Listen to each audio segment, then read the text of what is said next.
જય શ્રી કૃષ્ણ ને જય માતાજી બધાઈને ને જો આજે આપણે છે ને મસ્ત મજાના રોટલીના ભજીયા બનાવવાના છે અને કાઉસમાં કહે તો રોટલીના પકોડા। એટલે આજે જો મારે સરસ મજાના રોટલીના ભજીયાની રેસીપી દેવાની છે તો તમે કન્ટિન્યુ મારા વિડીયોમાં રહેજો। આપણે જો હવે રેસીપી તૈયાર કરી અને શરૂઆત કરીએ આગળ। જો સરસ રીતે આપણે છે ને લોયું લઈ લીધું છે, એમાં ચણાનો લોટ એડ કરવાનો।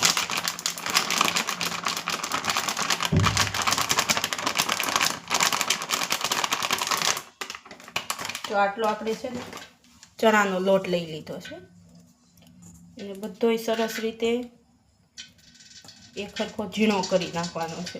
એકદમ ગૂંઠ ગૂંઠ હોય એ ભાંગી નાખવાની છે। તો મસ્ત આપણો ચણાનો લોટ રેડી થઈ ગયો છે।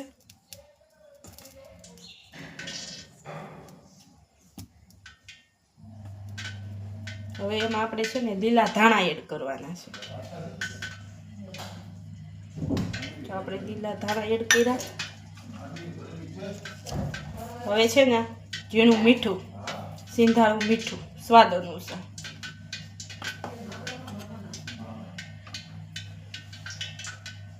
ત્યારબાદ સ્વાદ અનુસાર હળદર લઈ લેવાની છે, અને હવે સરસ રીતે મિક્સ કરવાનું છે। તો ધાણા, મીઠું અને હળદર ત્રણેય મિક્સ થઈ ગયું છે। આપણે પાણી એડ કરવાનું છે, અને સરસ રીતે મિક્સ કરવાનું છે। જેમ પાણી જોતું જાય એમ આપણે પાણી એડ કરશું। બહુ આછોય નહીં અને બહુ જાડોય નહીં, એવો લોટ આપણે તૈયાર કરવાનો છે। તો જે આપણું બેટર છે ને ઘાટું થાય છે, આજે એને આછું બેટર કરવાનું છે।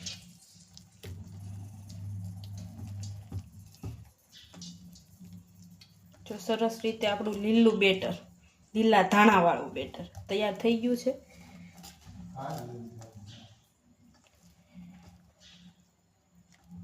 મસ્ત હવે આને આપણે બેટરને 5 મિનિટ મૂકી દેવાનું છે। આપણું બેટર તૈયાર થઈ ગયું, હવે એને રેસ્ટ માટે મૂકવાનું છે। તો બધો મસાલો તૈયાર કરી લીધો છે। જો સરસ સમારેલા કાંદા છે, લીલા મરચાં છે, આદું છે, અને આ લસણના કટકા છે, અને આ ગરમ મસાલો છે। જો આ બધી વસ્તુ તૈયાર થઈ ગઈ છે, અને આ 1 કપ બાફેલા બટેકા છે, જેને મેં ઝીણા કટકા કરી અને બાફ્યા હતા એટલે જલ્દી થઈ જાય અને ચીકણા ન થાય। એટલે આપણા 1 કપ બાફેલા બટેકા છે। હવે આપણે એનો મસાલો બનાવવાનો છે। સરસ રીતે આપણે એક લોયું લઈ લીધું છે, બટેકાને ઝીણા અને પોસાય છે બધાય સરસ આ રીતે મિક્સ કરવાના છે।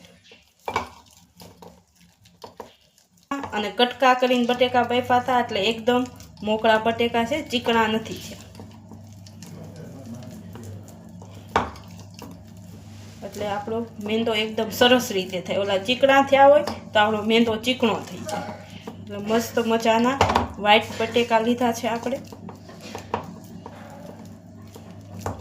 જો આપણો બટેકાનો મેંદો તૈયાર છે। હવે એમાં આપણે લીલા ધાણા એડ કરવાના છે। તો આ લીલા ધાણા લઈ લીધા છે। ત્યારબાદ સમારેલો કાંદો લેવાનો છે।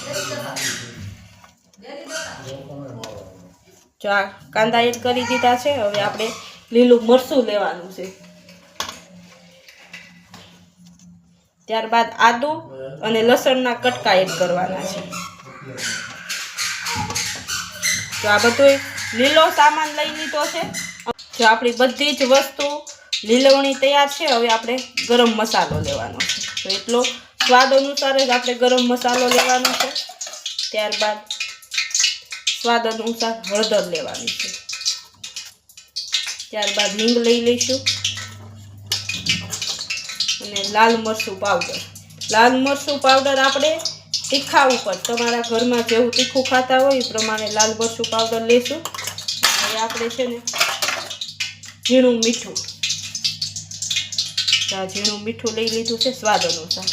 બધો જ મસાલો આપણો આમાં તૈયાર થઈ ગયો છે। સરસ રીતે બધું મિક્સ કરવાનું છે।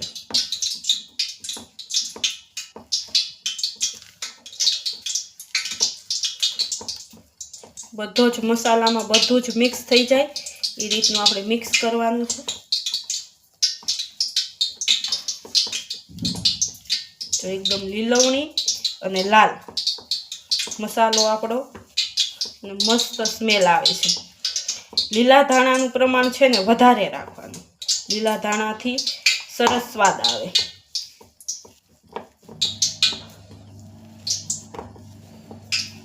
તો મસ્ત આપણો મસાલો તૈયાર થઈ ગયો છે એકદમ સરસ રીતે. સરસ મજાની ગોળ પાટલી લઈ લીધી છે અને એમાં આપણે ઠંડી રોટલી, ગરમ નહીં, એકદમ સરસ રીતે આપણે વહેલી 1-2 કલાક વહેલી બનાવી લેવાની. તો આપણે રોટલી લઈ લીધી છે અને એને હાથથી આપણે હાથ દ્વારા મેંદો બધો જ એમાં લગાવવાનો છે. બહુ વજન નહીં દેવાનો, નકર રોટલી પછી નીચેથી તૂટી જાય તો પછી તળવામાં છે ને થોડોક પ્રોબ્લેમ થાય.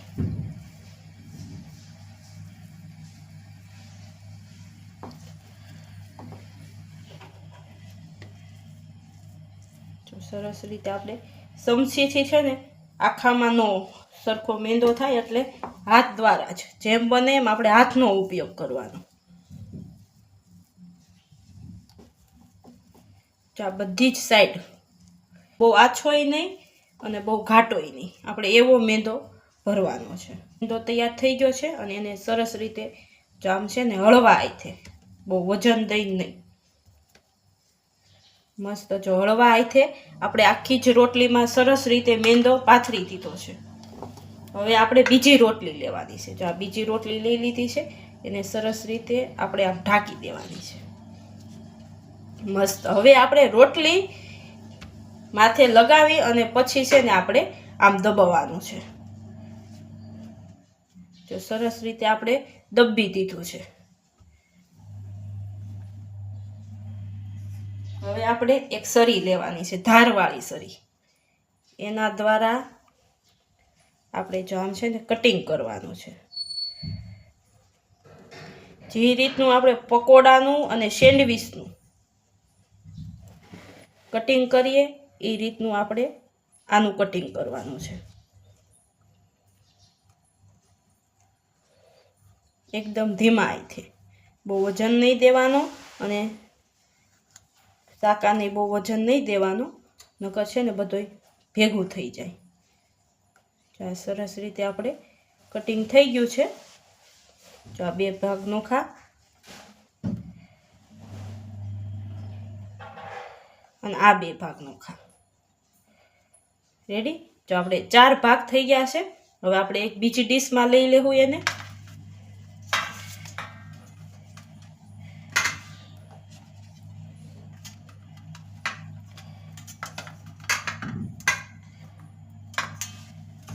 મસ્ત. જો આપણે એને બીજી ડીશમાં લઈ લીધા છે.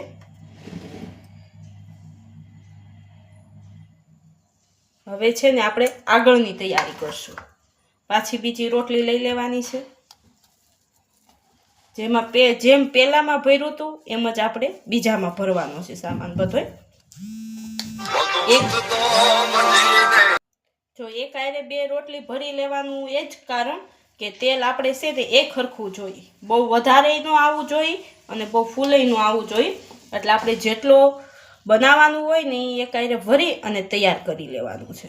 એના માટે આપણે પહેલાં બધી જ વસ્તુ આપણે જેટલું સામાન બનાવવાનો છે એટલો સામાન આપણે પહેલાં ભરી લઈશું. પછી તેલમાં કાંઈ ફેરફાર ન થવો જોઈએ. આપણે હાસી તેલની જ ખૂબી હોય. તેલ વધારે ફૂલ ઓછું હોય તો આપણું આખી રસોઈ બગડે.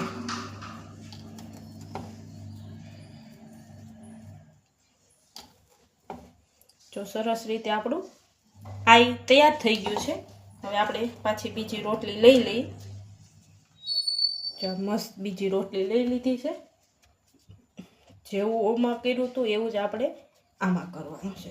મસ્ત આખામાં ફેલાઈ ગયું છે અને સરસ રીતે આનું પણ કટિંગ કામ કરી નાખવાનું છે આપણે.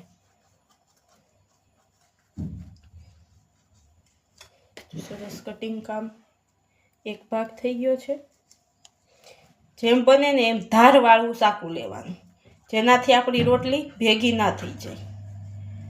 મસ્ત હવે આપણે છે ને પડ નોખા કરી દેવાના છે. રોટલી હોય એટલે પડને નોખું થવામાં થોડું કેવરા આવે. તો મસ્ત આપણા પડ નોખા થઈ ગયા છે.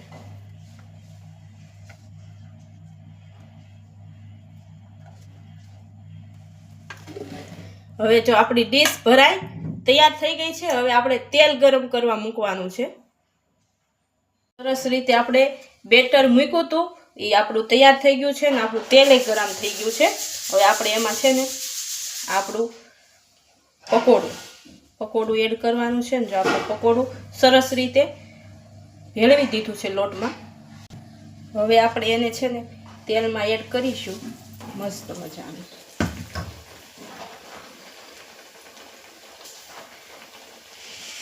તો સરસ બબે ભાગ કરી આપણે સરસ રીતે તળી લેશું.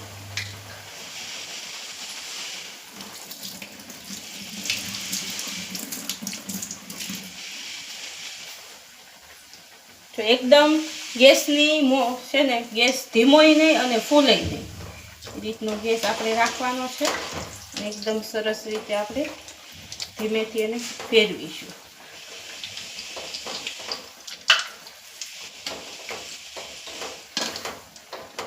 તો મસ્ત રીતે આપણે તળાય છે. બહુ ફૂલેય નહીં અને બહુ ધીમોય નહીં રીતના આપણા પકોડા તૈયાર થાય છે.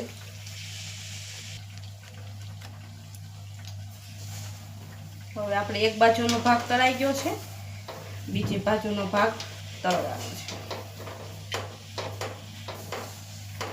મસ્ત જો આપણો બીજી બાજુનો ભાગ આમાં રોટલી હોય એટલે આપણે તળાતા બહુ જાજી વાર ન લાગે.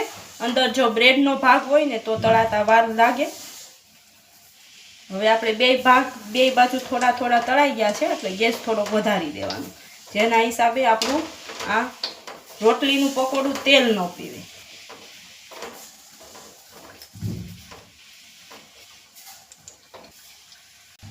જો સરસ રીતે આપણા પકોડા તૈયાર થઈ ગયા છે. તો મસ્ત આપણે એને ડીશમાં લઈ લઈશું. એકદમ જો બે ભાગ તળાઈ ગયા છે આપણા મસ્ત જેવું તમે બજારેથી તૈયાર લીધું હોય એવું જ છે. અને એકદમ આપણે બ્રેડની જેવી પકોડી બનાવીને એવી જ આપણી પકોડી તૈયાર થઈ છે. હવે આગળના આપણે 4 ભાગ બાકી છે એ તળી લેશું. આપણે જો પહેલો ભાગ છે ને આટલો રાતો થવા દીધો છે અને 2 પકોડી તળી છે અને આપણે જો અત્યારે છે ને 3 પકોડી એડ કરી છે. મસ્ત હજી જો આ એક જ બાજુનો ભાગ આપણો તૈયાર થયો છે અને બીજી બાજુનો ભાગ હજી જો આ બધું છે ને પીળું છે એને આપણે એકદમ લાલ થવા દેવાનું છે. ત્યાં સુધી આને આપણે તળાવવાનું છે. જો આપણા છે ને આ 2 પકોડા ફૂલા કારણ કે અંદર રોટલીનો ભાગ આવે એટલે આપણે જો મસ્ત મજાના પકોડા ફૂલા એટલે અંદર બધી જ વસ્તુ એની બફાઈ ગઈ છે. જો આપણે કાચા કાંદાની બધું એડ કર્યું હોય ને એ સરસ આપણે ડીશ લઈ લીધી છે અને આપણી ભજીયા રોટલીના ભજીયા અને રોટલીના પકોડા એકદમ સરસ રીતે તૈયાર થઈ ગયા છે. અને સરસ રીતે આપણે જો આમ ડીશમાં ગોઠવી દઈશું અને મસ્ત નાની વાટકી લઈ લેવાની છે. એમાં ટમેટાનો સોસ લઈને આપણે ડીશ તૈયાર કરી લેવાની છે.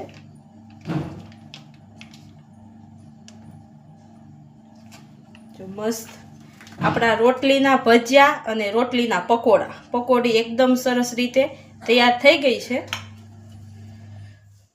મસ્ત મજાની આપણે ડીશ તૈયાર કરી લીધી છે એકદમ ડીશમાં ગોઠવીને.